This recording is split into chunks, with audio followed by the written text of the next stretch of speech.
다니엘은 기도의 사람입니다. 구약 성경에서 정말 대표적인 기도의 인물입니다. 다니엘을 통해서 우리가 기도를 배울 수 있습니다. 기도의 힘으로 살아낸 사람이고요. 도저히 할 수 없는 환경 속에서 하나님의 기적을 기도로서 일구어낸 사람, 그런 사람입니다. 그리고 이 다니엘은 마지막 때의 말세형 인간이다. 벌써 구약에 요한이 만난 메시아를 만났습니다. 그리고 지금도 우리가 이 요한계시록과 함께 다니엘서를 참고하거든요. 이 보면 신앙의 정조를 지키고 어떤 환경에도 굴하지 않는 다니엘의 모습이 어쩌면 이 마지막 때를 살아가야 될 우리의 모습이 돼야 되지 않을까, 그렇게 생각해 볼 수 있습니다. 하나님이 다니엘을 신뢰하셨어요. 믿어주셨어요. 참 하나님께 인정받은 사람입니다. 보면요, 하나님이 응답하실 수밖에 없는, 하나님이 참 믿어준 사람이다. 저는 에스겔서에서 다니엘 이름이 또 등장하거든요. 에스겔이라는 다른 선지자를 통해서 다니엘의 이름이 나옵니다. 자, 에스겔서의 14장이 이렇게 돼 있어요. 인자야, 가령 어떤 나라가 불법을 행하여 내게 범죄함으로 내가 손을 그 위에 펴서 그 의지하는 양식을 끊어 기근을 내려 사람과 짐승을 그 나라에서 끊는다 하자. 비록 노아, 다니엘, 욥 이 세 사람이 거기 있을지라도 그들은 자기의 공의로 자기의 생명만 건지리라. 나 주 여호와의 말이니라. 지금 하나님께서 이스라엘을 향해서 진노하시려고 작정하셨어요. 그런데 뭐라고 하셨냐면, 다니엘이 와서 기도해도 자기의 의로만 자기가 살지 내가 그 기도 안 들을 거야. 웬만하면 다니엘 기도를 다 들어주셨다는 거잖아. 인류 역사상 그때까지 하나님이 기도를 들으신, 기도를 잘 들어주신 대표적인 사람 세 사람이 누구냐면 노아, 다니엘, 욥. 거의 비슷한 시대의 사람이거든요. 에스겔하고 다니엘은요. 그래서 다니엘이 얼마나 존경을 받는 사람이었고 하나님께 인정을 받는 사람이었겠어요. 그죠? 대단한 사람이죠. 19절에 또 이렇게 나옵니다. 에스겔서 14장 19절. 가령 내가 그 땅에 전염병을 내려 죽임으로 내 분노를 그 위에 쏟아 사람과 짐승을 거기에서 끊는다 하자. 비록 노아, 다니엘, 욥이 거기에 있을지라도 나의 삶을 두고 맹세하노니 그들도 자녀는 건지지 못하고 자기의 공의로 자기의 생명만 건지리라. 굉장히 하나님께서 이 진노하실 것에 대한 분명한 심판에 대한 분명한 의지를 얘기를 하면서 다니엘이 기도해도 내가 안 들어줄 거야. 그렇다면 다니엘이 얼마나 기도가 응답이 잘 된 사람이고 하나님이 그 기도를 얼마나 귀하게 생각하신 사람이에요. 그죠? 예. 저는 오늘 이 다니엘에게서 배워야 될 점이 있다고 생각이 듭니다. 특별히 오늘 여러분 기도에 적용하고 하나님께서 지지하시고 일하실 수밖에 없는 여러분의 기도, 여러분의 신앙이 되길 바랍니다. 두 가지로 함께 은혜를 나누고자 오네요. 한번 따라 합시다. 뜻은 정해지는 것이 아니라 정하는 것이다. 오늘 이 이야기를 잘 여러분 생각해 볼 수 있기 바랍니다. 다니엘서 1장 3절 제가 읽어드립니다. 왕이 환관장 아스부나스에게 말하되 이스라엘 자손 중에서 왕족과 귀족 몇 사람 곧 흠이 없고 용모가 아름다우며 모든 지혜를 통찰하며 지식에 통달하며 학문에 익숙하여 왕궁에 설 만한 소년을 데려오게 하였고 그들에게 갈대아 사람의 학문과 언어를 가르치게 했다. 포로거든요. 다니엘은 포로입니다. 포로인데 특별 대우를 받은 포로입니다. 그죠? 일단 포로라는 자체가 권한이 없어요. 포로는 그 자리에서 죽여도 됩니다. 살려준 것만 해도 감사해요. 이 사람들 데리고 와서 그 중에 뽑았어요. 몇 명을. 그 중에 다니엘이 뽑힌 거예요. 감지덕지죠. 살려준 것만 해도 감사한데 왕이 먹는 음식을 직접 먹게 하고 특별 관리를 받게 합니다. 엘리트 코스를 밟게 합니다. 고맙죠. 살려준 것도 감사하고 특별 대우 얼마나 고맙습니까? 포로 주제에 이런 엄청난 혜택을 받고 이렇게 잘 대해주는데 뭐가 불만이야? 게다가 갈대아 사람의 학문과 언어를 가르치겠습니다. 그 안에는 반드시 갈대아 사람의 신학을 배우게 돼 있어요. 그동안 배웠던 율법과 하나님에 대한 신앙과 상관없는 우상적인 어떤 그런 우상에 대한 이야기들을 많이 듣게 된단 말이에요. 일단은 특별 대우를 받아서 마음이 열렸어. 그리고 거기에서 그들의 어떤 학문을 가르치게 하는데 우상들에 대한 이야기도 분명히 있을 거란 말이에요. 그들이 섬기는 신에 대해서 얘기를 안 할 수가 없어요. 그런 얘기를 자꾸 듣다 보면 믿음이 약해질 수밖에 없습니다. 5절에 또 왕이 지정하여 그들에게 왕의 음식과 그가 마시는 포도주에서 날마다 쓸 것을 주어 3년을 기르게 하였으니 그 후에 그들은 왕 앞에 서게 될 것이라. 이 사람들 엘리트 코스를 밟은 후에 바벨론 느부갓네살 왕을 위해서 일할 관직을 얻게 된다. 야, 오히려 출세했어. 세상적으로는요. 그런데 더더욱 재밌는 것은 6절 7절을 보면요, 그들 가운데는 다니엘과 새 친구가 이름이 나오거든요. 원래 다니엘, 그리고 하나냐, 미사엘, 그 다음에 아사랴, 이게 유대 이름이에요. 이 이름들은 전부 이 좋은 이름들이거든요. 다니엘은 하나님은 심판자시다. 하나님은 나의 심판자. 굉장히 하나님 이야기가 나온다, 그죠? 그리고 하나냐도 뭐냐, 여호와는 친절하시다. 굉장히 신앙적인 이름이에요. 야훼 신앙을 그들의 이름에서도 찾을 수 있어요. 그리고 미사엘은 누가 하나님과 같으랴. 그리고 아사랴는 여호와는 나의 도움이시다. 참 신앙 안에서 자란 아이들이란 말이에요. 이름도 그렇게 지었어요. 근데 다니엘은 벨드사살, 벨의 왕자, 벨이란 신의 총애를 받은 자. 이름이 그렇게 갑자기 바뀌었어요. 뭘 얘기를 합니까? 우리 일제시대 때도 이름을 바꾸게 했잖아요. 그렇게 해서 민족의 정체성을, 그죠? 언어를 못 쓰게 하고 그렇게 바꾸려는 노력인데요. 이들도 와서는 그들의 야훼 신앙을, 그들의 야훼 신앙에 대한 정체성을 바꾸려고 했다는 것이죠. 이름을 바꾸면서. 그런데 다니엘은 벨이 총애하는 자, 그리고 하나냐는 하나냐는 사드락이라고 되어 있는데요. 태양신에게서 빛을 받았다. 태양신에게서 빛을 받았다. 이런 얘기입니다. 그리고 미사엘은 누가 하나님 같으랴. 여기 이걸 어떻게 메삭이라고 바꿨는데요. 누가 사크 여신과 같으랴. 그리고 아사랴는 아벤느고로 바뀌었습니다. 불의 신, 느고의 신실한 종. 전부 이렇게 이름을 바꿨어요. 그들의 생각도, 그들의 신앙도 학문을 통해서 이름을 바꿈으로써 뭘 지금 하려고 하는 거예요? 이들의 신앙적 정체성을 빼앗으려고 했던 거죠. 3년 동안 그런 환경 속에서 문화의 영향을 받고, 그런 환경 속에서 학문을 배우고, 이름까지 바뀌고, 날마다 눈 뜨면 저녁까지 바벨론의 신학과 학문을 배우는 이들이 믿음을 지키기가 얼마나 어려웠겠어요. 그죠? 3년쯤 날마다 아침마다 뷔페, 저녁마다 아주 맛있는 음식으로 먹이면요, 바벨론에 대한 고마운 마음이 생길 거예요. 야, 우리를 살려준 것도 감사한데 이 바벨론의 은혜 어찌 갚으랴. 여러분, 신앙 지키기 어렵습니다. 그냥 단순히 다니엘이 뜻을 정하여라고 그냥 우리가 생각할 것이 아니고, 쉽게 생각할 것이 아니고, 이들이 과연 신앙생활을 할 수 있겠는가, 이런 환경 속에서. 도저히 안 되는 상황이죠. 근데 8절 다 같이 한번 읽어볼까요? 8절 시작. 다니엘은 뜻을 정하여 왕의 음식과 그가 마시는 포도주로 자기를 더럽히지 아니하리라 하고, 자, 뜻은 정하는 거죠. 이런 환경 속에 가만히 있으면 믿음 다 까먹습니다. 가만히 있으면 믿음 까먹는 거예요. 여러분, 세상에서 여러분 직장생활 하면서 거기서 시키는 대로, 물 흘러가는 대로 가다 보면 믿음 까먹는 거죠. 그냥 그렇게 환경 속에 순응하고, 뭐 주일날 일하러 나오라, 예? 가서 월급 많이 준, 아유, 감사합니다. 또 뭐 가서 또 한잔 해야지. 아유, 참, 매니저가 술을 권하는데 어떻게 안 마실 수가 있어. 매니저님이신데 나를 고용해 주시고 내게 은혜 베푸시고 내게 LMIA를 내주신 매니저님께서 따라주시는 수익이신데 이것을 어찌 거부할 수 있으랴 하고 물 흘러가듯이 가다 보면 믿음 다 까먹는 거죠. 요즘 다니엘과 같이 시대를 역행해서 내 의지를 가지고 믿음 지키려고 뜻을 정하는 사람이 얼마나 있냐, 이 말입니다. 전부 환경에 순응하다가 목사님, 환경이 좀 그게 안 될 것 같은데요. 이번 주에는 못 갈 것 같은데요. 다음 주에도 못 갈 것 같은데요. 그 다음 주에도 못 갈 것 같은데요. 그 다음 주에는 세미나가 있는데요. 그 다음 주에는 워크숍이 있는데요.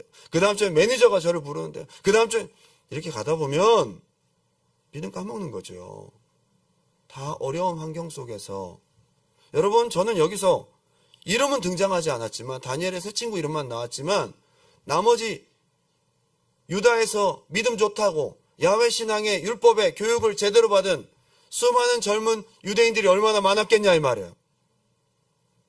그 수많은 사람들이 환경에 순응하고 상황 따라가고 눈치 보고 그러다가 점점 익숙해지고 스펀지처럼 우상을 받아들이는 그 환경 속에서 딱 4사람만 반기 들었어요. 딱 4사람만 의지를 정했어요. 근데 그 중에서도 다니엘이 먼저 시작했어요. 이게 다니엘이에요. 여러분 핑계댈 거 참 많습니다. 신앙생활 못할 환경, 기도 못할 환경, 예배 못 드릴 환경. 여러분 핑계대면 끝도 없어요. 다니엘보다 핑계거리가 많은 사람이 어디 있습니까? 포로인데요. 말했다가 죽는데요. 이해됩니다. 상황 이해됩니다. 바벨론에서 그런 훈련을 받고 그런 친절을 베풀고 그런 학문을 날마다 아침부터 저녁까지 그런 문화 속에 살다 보면 이게 맞는가 보다 생각하고 저절로 물들어 버리는 거예요. 여러분 우리 신앙을 한번 점검해 볼 수 있기 바랍니다. 환경에 따라서 여러분 믿음이 따라가는 사람인지 그걸 역행해서 이건 절대 안 돼.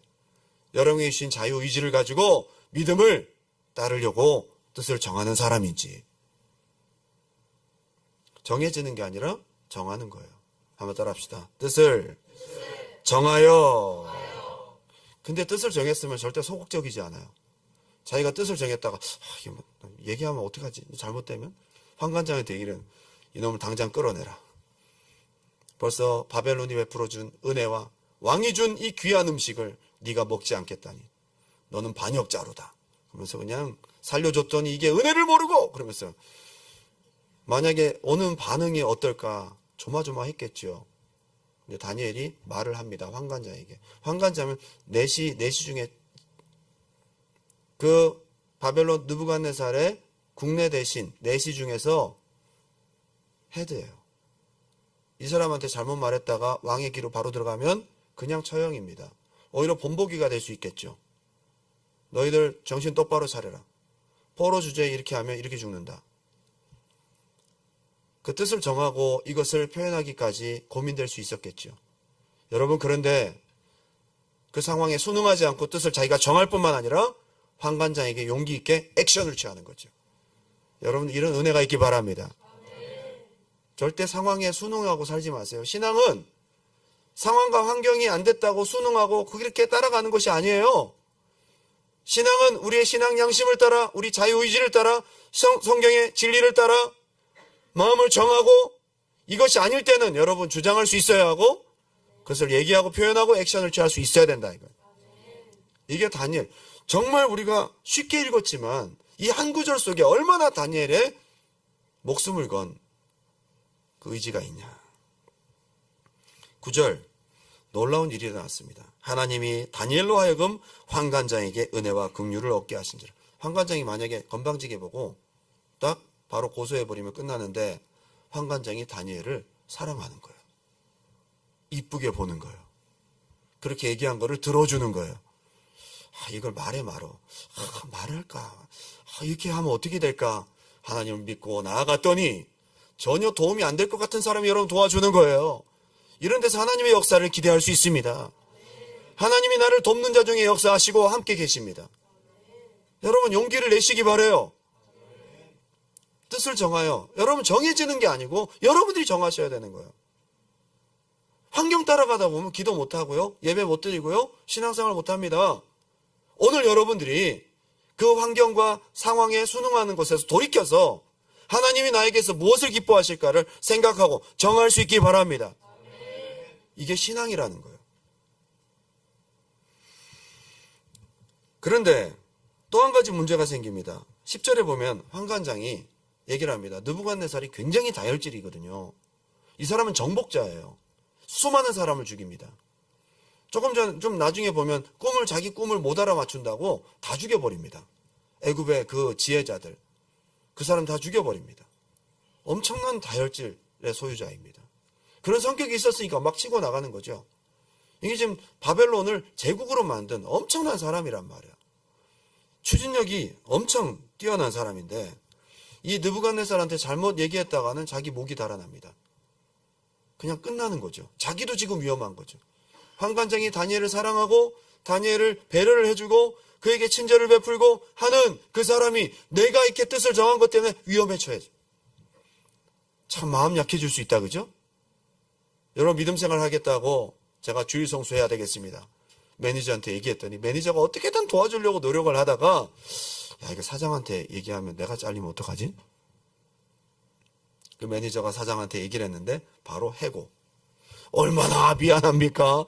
내 신앙 하나 지켜보겠다고 매니저가 해고당했다. 만약에 그렇게 된다면.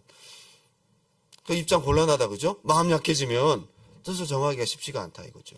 여러분, 여러분들이 믿음 생활하는 데 있어서 못할 환경과 못할 이유는 되게 많아요. 환경이 일단 안 받쳐주고 두렵기도 하고요. 또한 대책이 없고요. 또한 여러분들에게 친절을 베푼 사람이 손해를 볼 수도 있는 그런 상황 속에서 너무 내 결정이 이기적인 것은 아닌가라는 생각과 고민을 할 수도 있습니다. 무엇이 옳습니까, 여러분? 저는 이 뜻을 정하고 그가 열흘 동안 왕이 준 음식을 먹지 않는 이 작은 결정에도 엄청난 방해와 엄청난 부담이 따른다는 것을 전 보게 됩니다. 그런데 하나님께서 은혜를 주셔서 열흘 동안 얼굴이 통통하게 물이 올라서 고기를 많이 먹는 사람들보다 훨씬 더 하나님의 은혜로 붓기를 더하셔서 더 윤택해 보인지라. 사람들이 물어봅니다. 너 뭐 먹었고 이렇게 살이 쪘어? 하나님이 은혜 베푸셔서 윤택해 해줬더라. 기적이죠, 그죠?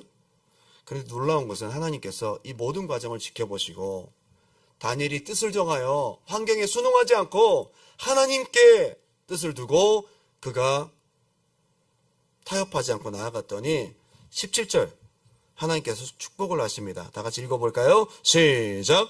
하나님이 이 내 소년에게 학문을 주시고 모든 서적을 깨닫게 하시고 지혜를 주셨으니 다니엘은 또 모든 환상과 꿈을 깨달아 알다. 아멘. 다니엘의 세 친구 다니엘까지 4명에게 하나님께서 특별 보너스를 주셨는데 지혜를 주셨어요. 여러분, 지혜는 하나님이 주십니다. 공부한다고 자꾸 주일 빼먹고 그러지 마시고 뜻을 정하여 하나님 앞에 좀 잘해보세요. 하나님이 지혜를 주십니다. 근데 이렇게 하자고 제일 먼저 주장한 사람, 용기를 낸 사람이 누구예요? 다니엘. 세 친구보다 다니엘이 조금 더 용기를 내고 이 사람이 앞장서서 이 모든 분위기를 이끌었어요. 그랬다고 하나님께서 다 보시고 다니엘에게 보너스를 더 주시네. 지혜 플러스 영적인 지혜도 주셨다. 꿈을 푸는 능력이, 이 꿈을 푸는 능력이 왜 필요한가? 1장에서는 잘 모르겠는데 2장에 바로 필요합니다. 2장에 느부갓네살이 꿈을 꾼 다음에 내 꿈을 알아맞히지 못한 놈들은 다 죽는다. 그래가지고 다 죽었어요. 그리고 다니엘한테 물어봤더니 벌벌 떠는 거죠. 다니엘이 그 은사가 없었으면 다니엘도 죽었어. 다니엘이 그 꿈을 알아맞히고 하나님의 비밀을 그에게 계시함으로 말미암아 다니엘이 그 꿈을 통해서 이리약 스타가 됩니다. 이때부터 바벨론 느부갓네살이 인정하는 관직에 올라가요. 그리고 다니엘이 딱 올라가면서 제 친구 3명도 아주 잘합니다. 그래서 다니엘이 친구 추천까지 해서 4명이 다 공무원이 되잖아요. 이야, 하나님이 그냥 은사를 주시는 게 아니에요. 하나님이 그냥 여러분에게 지혜를 주시는 것이 아니에요. 하나님이 그냥 인정해 주시고 축복하시는 것이 아니에요. 다니엘과 세 친구의 환경과 상황에 순응하지 않는 그들의 거룩한 의지와 결단, 반드시 하나님 보상하십니다. 여러분, 오늘 좀 여러분의 의지를 한번 살펴볼 수 있게 바라요. 난 지금까지 민노라 하면서 환경 순응형의 인간이었나? 아니면 내가 무엇이라도 주를 위해서, 아니 신앙을 지키기 위해서 내가 의지를 세우고 지킨 것은 무엇인가? 오늘 그러한 시작점이 열리길 바랍니다. 두 번째, 우리가 봐야 될 것은 한번 따라합시다. 거룩한 뜻의 방향은 오직 하나님. 뜻을 세우는 데 있어서 굉장히 어렵고 상황이 어렵지만 그래도 내가 하나님 앞에 의지를 가지고 환경과 상황과 부담스러운 현실과 사람 그것보다도 하나님을 선택하고 내가 의지를 세우고 정해지는 것이 아니라 내가 정하고 나아갈 때 하나님이 축복을 하신다. 여러분 그런 자의 기도를 들으신다는 거예요. 그런데 그 뜻을 정하는 거룩한 뜻의 방향이 오직 100% 하나님이어야 된다는 거예요. 1장에 보면 왕이 주는 최고의 음식 사실 목숨을 건 결단이었습니다. 그죠? 그걸 먹지 않는다는 것은 이건 어쩌면 반항행위고요. 굉장히 건방진 그런 시위라고 볼 수 있습니다. 앞으로 결과도 어떻게 될지 모르고요. 그런데 그렇게 목숨을 건 결단으로 자기가 열흘 동안 이것을 지킵니다. 그리고 이걸 체험하고 난 다음에 2장에 다니엘과 세 친구는 또 한 번 어려움을 당하게 됩니다. 아까 제가 얘기했던 대로 느부갓네살이 어느 날 꿈을 꿉니다. 근데 이 왕도 참 웃기는 게요. 자기가 꿈꾸고 악몽을 꿨는지 어떤 하나님이 주신 꿈이죠, 물론. 그렇게 자기가 막 고민하고 밤잠 못 자고 그러면서 자기 혼자 고민한 것이 아니라 여기 모든 지혜자들, 꿈을 푸는 박수들 다 불러 모아라. 불러 모아서 느부갓네살이 자기 꿈이 뭔지도 얘기해 주지 않고 내 꿈을 당장 알아맞혀라 얘기를 합니다. 얼마나 황당한 얘기예요. 그래서 그 바벨론 수리객들이 무슨 꿈인데요? 말씀해 보십시오. 우리가 해석해 드리겠습니다. 너희들 지금 내가 이렇게 말하는 사이에 잔머리 굴리고 너희들이 시간을 벌려고 하는 것이 아니냐. 막무가내예요. 당장 내가 꾼 꿈을 맞춰라. 답답하죠, 그죠? 야, 진짜 어려운 문제. 그래서 이 바벨론의 수객들이 뭐라고 얘기하냐면요. 이거는 누구도 못 맞춥니다, 왕이시여. 맞는 얘기야. 육체를 입고 있는 우리들은 못 맞춥니다. 육체가 없는 천사들이나 신들은 맞출 수 있을 겁니다. 예, 맞는 얘기를 했거든요. 그랬더니 느부갓네살이 뭐라고 하느냐. 이걸 맞추지 못하면 너희 몸을 반토막을 내고 너희 시체를 너희 집과 함께 불태워 거름더미로 만들 것이다. 이게 자꾸 단골로 나오거든요. 느부갓네살이 그렇게 사람들을 위협했나 봐요.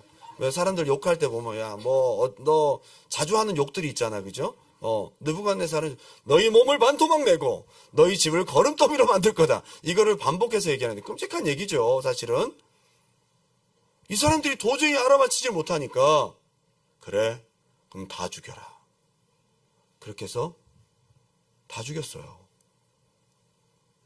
무섭죠, 그죠? 이게 고대 근동지방 대제국의 왕의 위엄이고 폭군입니다. 완전히 이 사람은요. 자기가 꾼 꿈을 풀지 못했다고, 알아맞히지 못했다고 죽이는 방법은 나오지 않았어요. 다 죽였더라 이렇게 나와요. 처형했더라. 제가 읽어드립니다. 여기 보게 되면요. 다니엘서 2장 12절 왕이 이로 말미암아 아까 제가 얘기했던 스토리입니다. 진노하고 통분하여 바벨론의 모든 지혜자들을 다 죽이라 명령하니라. 왕의 명령이 내림에 지혜자들은 죽게 되었고 다니엘과 그의 친구들도 죽이려고 찾았더라. 어디 도망도 못 가. 이 사람이 다스리는 영토가 도망갈 수 있는 영토가 아니에요. 못 도망갑니다. 이제 죽는 일만 남았다, 그죠? 큰일 났어요. 이제 다니엘과 그의 친구들도 죽이려고 찾았습니다.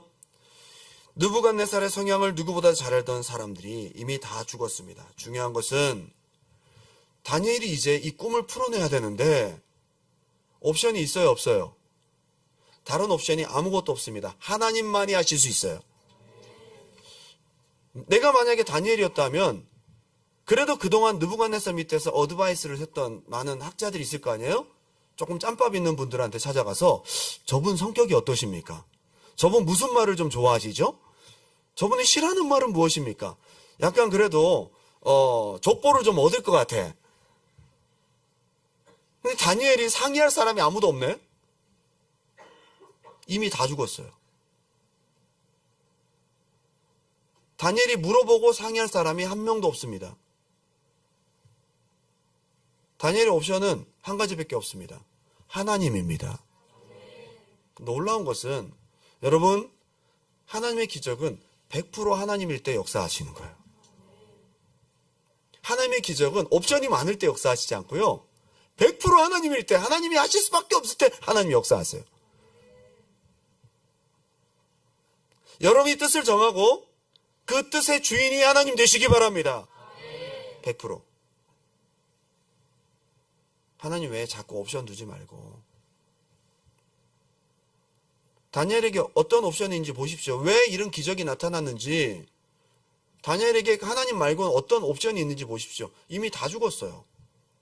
다니엘이 물어보고 참고할 만한 아무런 사람이 없어요. 하나님하고만 씨름해야 되는 거예요. 하나님이 100% 하셔야 되는 거예요.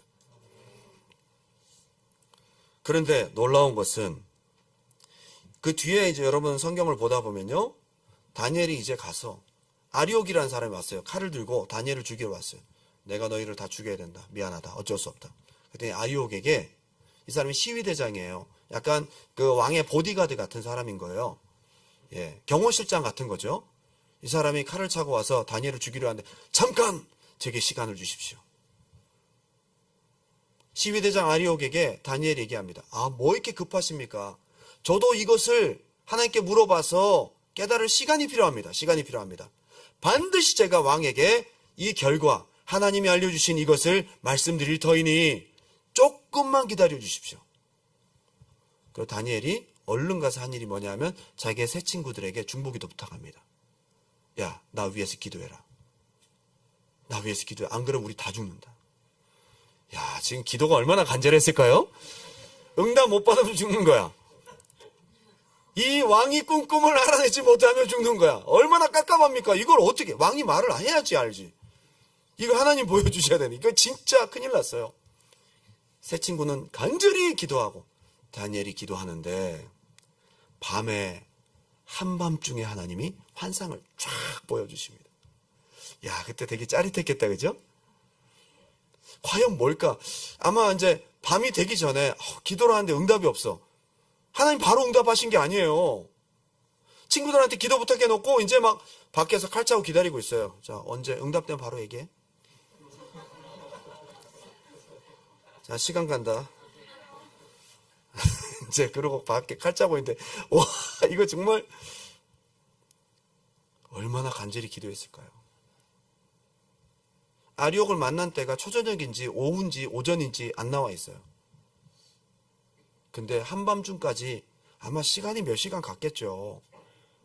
그때까지 응답이 없어. 중간에 별 생각이 다 들 수 있겠다, 그죠? 이거 내가 진짜 모른다고 솔직하게 얘기해야 되나?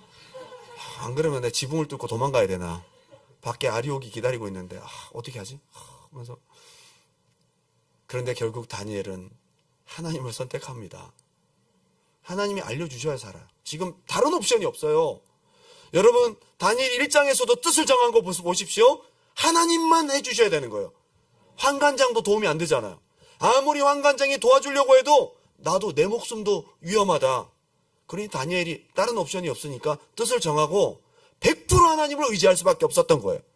근데 2장에서도 똑같은 상황인 거예요. 여러분, 믿음의 사람들은 믿음을 정하고 믿음의 행위를 통해 뜻을 정하고 나아갈 때에 하나님이 100%일 수밖에 없는 상황을 만드실 때가 많아요.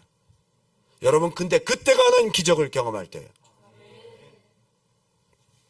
근데 시간이 가고 지칠 즈음에 이제 이게 이렇게 시간 끌다 보면 아리옥이 와서 어느 순간 칼을 들어 내 목을 칠지도 모르는데 빨리 응답돼야 되는데 하다가 이제 지쳐서 탁 할 쯤에 그때 하나님께서 쫙 보여주십니다.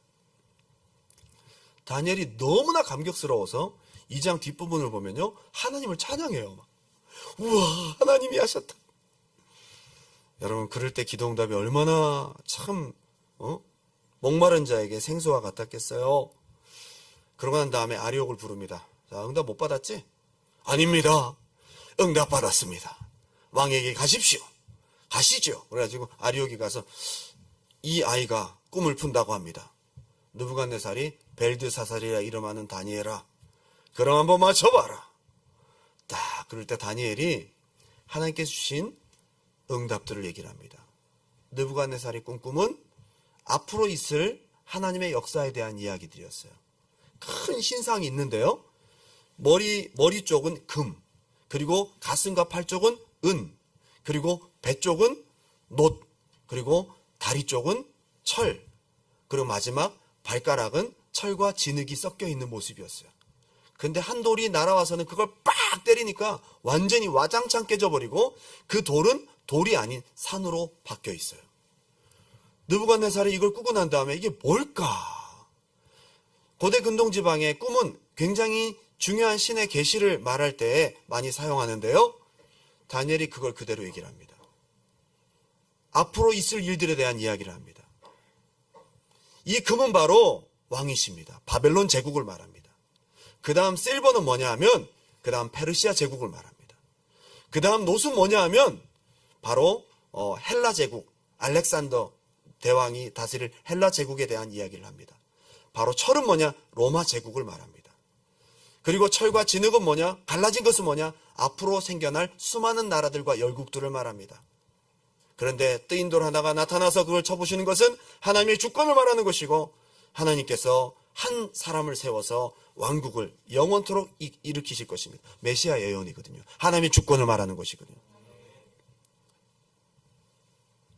옵션이 없었던 다니엘은 오직 하나님 한 분으로 승부해서 이 이야기를 하게 되었고 느부갓네살이 그 자리에서 무릎 꿇고 다니엘에게 절을 해요. 야, 얼마나 느부갓네살이 그 얘기를 듣고 감탄했으면 왕이 내려와서 다니엘에게 큰 절을 합니다. 다니엘을 탑 리더로 세웁니다. 지금 1장도 마찬가지고 2장도 마찬가지고 다니엘이 뜻을 정하여 다른 옵션을 두지 않고 오직 하나님과만 씨름했다 이 말이에요. 여러분의 기도가 응답되고 하나님의 기적을 맛보기 원하신다면 하나님께 올인하시기 바라요. 너무 옵션이 많아. 오늘 여러분들이 기도하는 하나님, 그 하나님 한 분. 너희가 두 마음을 품지 말라. 두 마음을 품은 자들은 바람에 흔들리는 파도와 같다. 저들은 주께 구하여 얻기를 생각지 말라. 한 마음 품으시기 바랍니다. 저는 어쩌면 다니엘은 한 가지 옵션밖에 하나님밖에 선택할 수 없었던 상황이었으니까 그런데 우리는 솔직히 불행히도 너무나 옵션이 많아요. 너무나 물어볼 구글이 있고 여러분들이 알아볼 법무사가 있고 여러분들이 또 상의할 친구가 있고 여러분들이 선택할 수많은 인터넷의 방법들이 있습니다. 어쩌면 이 방법이 온전히 하나님을 믿고 신뢰하고 뜻을 정하는 방향을 분산시키는 것인지도 모르겠다. 많은 옵션이 효과가 있는 것이 아니라 믿음에는 한 가지 옵션. 하나님이십니다. 여러분의 분산된 마음들을 하나님께 집중할 수 있기를 주님의 이름으로 축원합니다. 다니엘서를 통해서 우리가 알아야 될 이것은 여러분 신앙에도 중요하지만 오늘 기도에 적용해도 중요하다 이 말이에요. 여러분이 오늘 무너진 뜻을 다시 세우십시오. 그리고 여러분 하나님 한 분만을 의지할 수 있기를 주님의 이름으로 축원합니다. 너무너무 필요합니다. 하나님이 언제 역사하신지 아세요? 하나님이 안 하시면 안 될 상황이에요. 내가 하나님 한 분의 옵션을 선택했을 때 역사하십니다. 여러분 제가 지난번에도 간증을 했지만 2012년부터 2019년까지 저는 수많은 방법, 영주권을 위한 수많은 방법을 찾고 또 찾았습니다. 수많은 에이전트를 만났고 많은 사람들의 의견을 들었고 인터넷을 찾았고 방법이 너무 많아. 심지어 밴쿠버에 있는 어떤 변호사와도 통화를 했습니다. 50불 내고요. 통화 10분 하는데 50불을 달라고 해서 드렸습니다. 아무런 소득을 얻지 못했습니다. 혼나기만 했어요. 결국 2020년이 되었을 때 내가 썼던 모든 방법, 난 기도했거든요 여러분. 근데 중요한 것은 기도도 하고 방법도 내 방법. 조금 더 후회가 됩니다. 하나님으로 조금 더 씨름할 걸. 이렇게 하나님이 하실 줄 알았다면 더 할 걸. 저도 그런 실수를 하거든요. 하나님이 하셔야 되는 거 알면 하나님으로 해야죠. 물론 하나님께 사람을 통해 방법을 통해 역사하실 수도 있어요. 그러나 방법들이 많아지고 이것저것 하다 보면요. 하나님 지분이 한 50%, 30%, 요 방법 10%, 요 방법 20%, 합력하여 30%, 뭐 이런 식으로 해서 지분이 나뉘어. 방법들이 많아지면 하나님이 이 사람을 쓰시고 이 방법을 통해 역사하신다가 아니라 이 방법이 하나님과 또 다른 하나의 어떤 옵션처럼 느껴져요. 분산된다 이 말이에요. 비자를 3년 신청했는데 2년만 주면서 이제 연장이 안 된다고 답변을 들었습니다. 그 끝이 2020년 5월 24일이었습니다. 2020년 5월 전에 영주권 신청이 들어가야 계속 있을 수 있는데 다양한 타협안이 제시되었습니다. 제가 통화한 저를 걱정해주고 사랑해주시는 에이전트가 3분이 계셨는데 어떤 분은 큰 교회 부목사로 들어가라. 제가 그럼 어떻게 이 교회를, 그분은 교회를 모르시는 것 같아요. 말도 안 되는 얘기예요. 일단 이건 제꼈어. 이거 아니에요. 그리고 어떤 분은 노바스코샤에 가서 대학을 진학해라. 나이가 50이 다 돼서 대학 가래죠. 파릇파릇하게 다시 지혜를 써야 하는, 젊은 아이들과 함께 공부하고 경쟁해야 되는, 말도 안 되는 옵션이죠. 제가 목회해야 되는 것을 아시는 에이전트는 서드베리로 가서 개척을 해라. 서드베리는 쉽다. 이것도 역시 말도 안 되는 얘기라고. 그리고 어떤 분은 나야가라에 취업을 해서 교회와 통학을 하면서 나야가라에서 PMP를 해줄 테니 거기서 일을 하고 교회랑 주말에 또 사역을 하면 되지 않느냐. 저는 마지막이 그나마 괜찮은 옵션이라고 생각해요. 그래도 두란노께 계속 있을 수는 있고 좀 내가 몸이 힘들지만 아침 저녁으로 다니면 되잖아요. 새벽 예배를 끝나고 기도를 통성기도를 시켜놓고 바로 출근을 하는 것이죠. 이렇게 1년이 지나면 저는 죽었을 것입니다. 이 옵션은 저를 죽이려는 옵션이었다. 그때는 그게 솔깃하게 보이더라고. 어떻게든 있을 수 있으니까. 그런데 참 하나님 주신 제 마음 가운데 다 이게 어느 순간 기도를 하다 보니까 말도 안 되는 얘기야. 이 사탄아 물러가라. 이 저주만. 하나님이 아셔야지 무슨 소리야. 5월 24일 날 돼서 가라면 가고 죽으라면 죽는 거야. 그래. 지금까지 하나님이 인도하셨으니 뭐 어떻게 되겠지. 끝을 한번 보자. 끝을. 끝에 5월 24일 돼서 추방 명령. 비행기 탈 때 좀 실망스럽겠지. 에이씨. 그렇겠지만 결론은 봤잖아. 하나님 역사 안 하셨구나. 뭐 다른 한국에 와서 또 다른 계획이 있으시겠지? 라는 생각을 할 수 있겠지만 끝이 궁금하더라고. 여러분 하나님 의지하면 끝이 궁금하지 않아요? 하나님이 가라고 해서 왔고 하나님 뜻 안에서 기도하면서 가는데 너무 환경 자체가 힘들어. 이건 하나님만 하셔야 되는 환경인 거야. 이 환경을 극복하게 해주시고 이 문제를 해결해 주시는 하나님 당신 그런 능력 있으시죠? 라고 내가 믿고 한번 여러분 거룩한 테스트를 해보시라 이 말이에요. 여러분이 믿는 하나님이 이 문제도 해결 못하시는 무능한 하나님인지 여러분이 믿고 나아갔을 때 역사하신 하나님인지 한번 끝은 봐야 될 거 아니야. 좀 절망적인데도 끝이 좀 궁금하더라고. 다른 거 옵션 다 물리치고 하나님 한 분 딱 선택하고 하나님만 하셔야 되는 상황으로 딱 몰아가니까요. 하나님이 하시더라고. 그때가 기적 포인트예요. 한번 더 합시다. 그때가 하나님의 전능하심을 목격할 때다. 여러분 솔직히 너무 옵션이 많잖아요. 너무 많은 의견과 너무 많은 생각들. 좀 무식한 것 같지만 한번 우리가 나중에 주님 나라 가서 여러분들이 하나님 믿다가 손해보고 죽었어. 저는 그래도 여러분의 믿음을 하나님 칭찬하시리라 믿습니다. 우리가 하나님 지지하다가 가고 싶지 않아요? 하나님 눈에 보이지 않고 손에 잡히지 않지만 이 모든 상황과 환경, 사람보다도 하나님이 하실 수 있다고 지지하다가 하나님 만나고 싶지 않아요? 그걸 하나님 잘못된 믿음이라고 얘기 안 하실 거예요.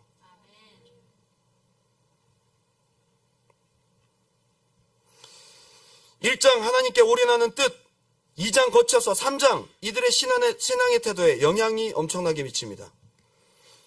3장의 내용을 조금 설명하고 그냥 마칠게요. 3장에 가면 다니엘 말고 세 친구에게 닥치는 어려움이 생깁니다.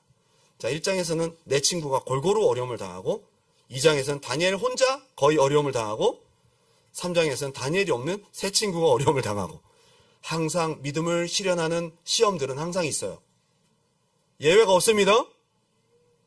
그런데 이번에는 금신상을 30m짜리를 만들어서 자기 왕의 금신상을 만들었어요. 왜 이걸 만들었을까 봤더니 2장에서 자기가 꿈꾼 거, 이 금은 바로 왕이십니다. 바벨론입니다. 했더니 거기서 은혜를 받고 거기 꽂혀가지고 그러면 금신상 만들어야지. 은혜를 잘못 받은 거예요. 지금 중요한 건 마지막 뜨인 돌이 날아와서 다 때려 부신대잖아요. 그럼 여호와께서 하시는구나. 하나님의 주권을 선택하고 믿어야 되는데 거기에 은혜를 안 받고 내가 금이야? 그러면 금신상 30m짜리를 만들어라. 꼭 은혜를 받아도 회개하라는 말씀에 은혜를 못 받고, 너 잘났다라는 말씀에 은혜를 받고 회개를 안 하고 뺀질뺀질한단 말이에요. 느부갓네살이 엉뚱한 데 은혜를 받고 30m짜리 금신상을 만들어요. 근데 그때 다니엘이 없었어요. 세 친구가 있었어요. 근데 그 금신상을 낙성하는 이거 완전 다 끝났다 해서 이제 완전히 군악대, 그죠? 불러가지고 막 사람들 다 불러다가 그 음악이 웅장하게 펼쳐질 때에 그 신상에 절을 하는 것이 퍼포먼스. 그게 세리머니였다고. 근데 이때 세 친구가 얼마나 곤란했을까요? 남들 다 할 때 나만 안 하고 이렇게 하기가 좀 되게, 솔직히 그렇지 않아요? 남들 다 하는데 수천 명이 다 절하고 그러는데 다 3명만 서 있어. 이거 입장 곤란하잖아요? 다른 옵션을 할 수도 있겠죠. 나 절 안 해. 옆으로 누워. 갑자기 거품 불고 쓰러지는 갑자기 머리가 어지러워서요. 수많은 옵션들이 있지만 그들은 정면 돌파합니다. 세 친구가. 딱 서 있어요. 그랬더니 이 사람들이 어느 날 갑자기 올라갔으니까 시기 질투가 나겠죠. 저 유대인 놈들이, 세 놈이 절을 안 합니다. 왕이시여, 저 가만두면 안 됩니다. 라고 참소합니다. 느부갓네살이 엄청난 다혈질이라 그랬잖아요. 당장 저놈들을 불려. 얘는 분노 조절 장애야. 제가 볼 때는 당장 불러. 막 씩씩거리고 있어. 막 왕이. 그런 다음에 다시 한번 기회를 준다. 음악을 울려라. 그리고 너희는 음악이 불려질 때 절해라. 그랬더니 다니엘의 세 친구가 왕한테 직접 대들어 버렸어요. 무식하다, 그죠? 저 다음에 지금 컨디션이 좀 안 좋은데 토할 것 같고요. 왜 이렇게 얘기하지 않고 딱 꽂고 있어서 딱 이 얘기를 합니다. 우리 하나님 섬기는 거 내가 못하겠습니다. 응? 약간 술 취한 것 같나? 한잔한 게 아니고 맨정신이야. 재연을 잘해야 되는데. 왕이 그 자리에서 풀무불, 이 풀무불은 이 불을 떼서 화형을 하는 그런 큰 아궁이 같은 건데요. 그거를 불을 떼라고 했어요. 그리고 너희 봐라. 7배로 더 뜨겁게 해라. 그러니까 불이 막 확 올라가. 당장 떨어지자마자 그냥 다 익어버리는 거예요. 그렇게 만들어 놓고 눈앞에 펄펄 끓는 불을 보고 왕이 분노한 얼굴을 보고 사람들이 다 숨죽이며 쳐다보고 있는 그 상황 속에서 다니엘의 세 친구가 명언을 합니다.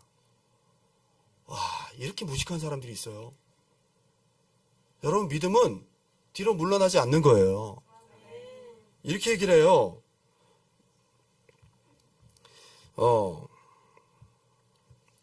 왕이여, 우리가 섬긴 하나님이 계시다면 우리를 맹렬히 타는 풀무불 가운데에서 능히 건져내시겠고 왕의 손에서도 건져내시리다. 그렇게 하지 아니하실지라도 왕이여, 우리가 왕의 신들을 섬기지도 아니하고 왕이 세우신 금신상에게 절하지도 아니할 줄을 아옵소서. 너무 멋있어. 성경에 수많은 명언이 있지만 이건 정말 영원히 길이 남을 명언이다. 야, 여러분 상황 보십시오. 이 사람들이 선택한 옵션은 하나님이에요. 하나님. 그들의 뜻을 정한 것은 흔들리지 않습니다. 주변 분위기가 해야 될 것만 갖고 왕이 화를 내고 풀무불이 뜨거워도 그들의 뜻은 꺾이지 않아요. 그때 하나님 역사하세요. 그들을 던졌는데 그들을 던진 그 로마래 이 바벨론 군사들은 불타버리고요. 이 사람들은 들어갔는데 분명히 세 사람 들어갔는데 한 사람이 같이 있는데 저는 누구냐? 저는 꼭 신의 아들 같도다. 신의 아들 맞아. 우리 주님이 거기 카메오로 출연하신 거야. 우리 주님께서 거기 함께 계신 거야. 저들을 당장 끌어내라 해서 건져냈더니 탄 냄새도 없고 머리털 하나 상하지 않았더라. 느부갓네살이 거기서 야 이제 야훼 신을 절대로 경홀히 하지 말아라. 지가 제일 경홀히 해놓고는 만약에 야훼 신을 욕하면 너희 몸을 반쪽을 내고 너희 집을 거름더미도 만들 것이다. 꽝꽝꽝 해서 전국에 다 방을 내렸어요. 그렇게 해서 다니엘서가 이어져 갑니다. 오늘 여러분들에게 제가 꼭 얘기하고 싶은 마지막 결론은 여러분들이 하나님 한 분을 선택할 수 있기 바랍니다.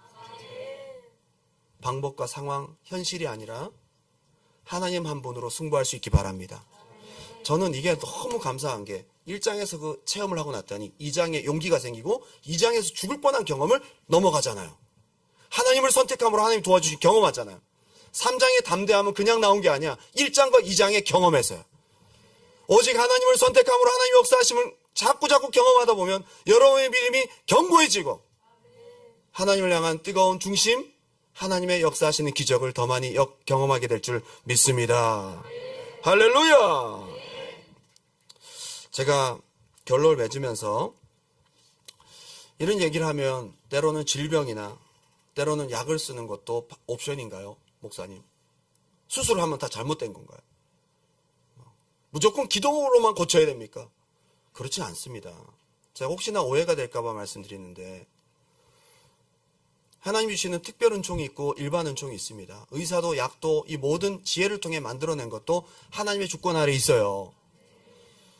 때로는 세상의 의술을 빌어올 때가 있습니다. 그런데 그걸 사용할 때 조심할 것이 있다면 그걸 사용하면서 하나님이 하신다가 반감되면 안 된다 이 말이에요. 하나님이 이것을 통해서도 하나님이 하신다. 절대 지분을 나누지 마시라는 거예요. 때로는 수술, 때로는 좋은 병원, 때로는 약을 사용할 때도 있지만 이것마저도 하나님이 그들을 통하여, 하나님이 이 약을 통하여, 하나님이 방법을 통하여 하나님이 하신다.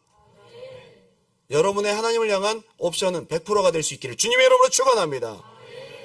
치료의 방법이 여러 가지가 있겠지만 하나님에 대한 믿음은 100%여야 된다 이 말이에요. 하나님께서 히스기야에게 병을 고친다고 말씀하신 다음에 무화과 뭉치를 너 상처에다 붙여라. 무화과를 찧어서 여러분 무화과는 먹는 겁니다. 그 상처에 바르면 사람 균이 들어갈 수도 있어요. 근데 그것이 효과가 있는 것이 아니야. 하나님이 그걸 사용하셨다는데 중요한 거. 여러분 오늘 많은 옵션과 사람을 통해서도 하지만 이 모든 것을 하나님이 100% 하신다. 하나님을 향하여 100%의 의지를 올려드릴 수 있는 여러분 되시기를 주님의 이름으로 축원합니다. 오늘 여러분 기도하실 때에 무너진 뜻을 다시 세우시고 하나님을 100% 의지할 수 있는 믿음이 될 때에 여러분의 기도 한마디 한마디가 응답되어지고 다니엘의 기도와 같이 하나님이 들으시고 역사하시는 기적의 시작점이 될 줄 믿습니다. 마지막 찬양 올려드리고 마칩니다.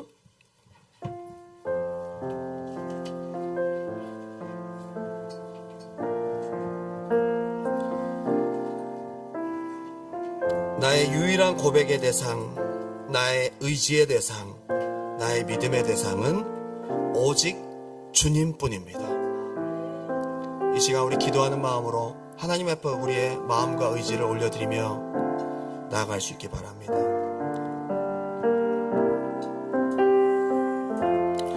오 주님, 오 주님 당신은 내 삶 구석구석까지 감찰하시며 나를 원하시는 분, 내 길을 밝혀서 영원한 생명의 길로 인도하시며 나를 격려하시는 분, 크고 작은 갈등을 겪곤 하지만 항상 결국 당신을 선택합니다. 나의 유일한 고백의 대상은 오직 아름다운 당신뿐입니다. 나의 유일한 고백의 대상은 오직 당신뿐입니다. 나의 예배를 받으소서, 홀로 영광을 받으소서. 주여, 다시 한번 고백합니다. 오 주님, 오 주님, 당신은 내 삶 구석구석까지 이 시간 하나님의 주권을 100% 의지하면서 여러분의 믿음을 보이시기 바랍니다. 내 길을 밝혀서 영원한 생명의 길로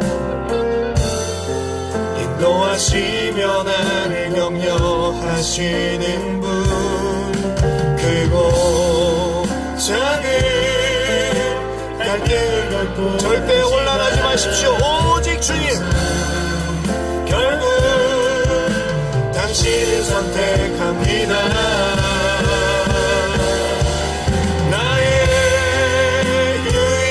유일한 고백의 대상은 오직 아름다운 당신뿐입니다. 나의 유일한 고백의 대상은 오직 아름다운 당신뿐입니다. 나의 예배를 받으소서, 홀로 영광을 받으소서. 주여, 마지막으로 고백합니다. 나의 유일한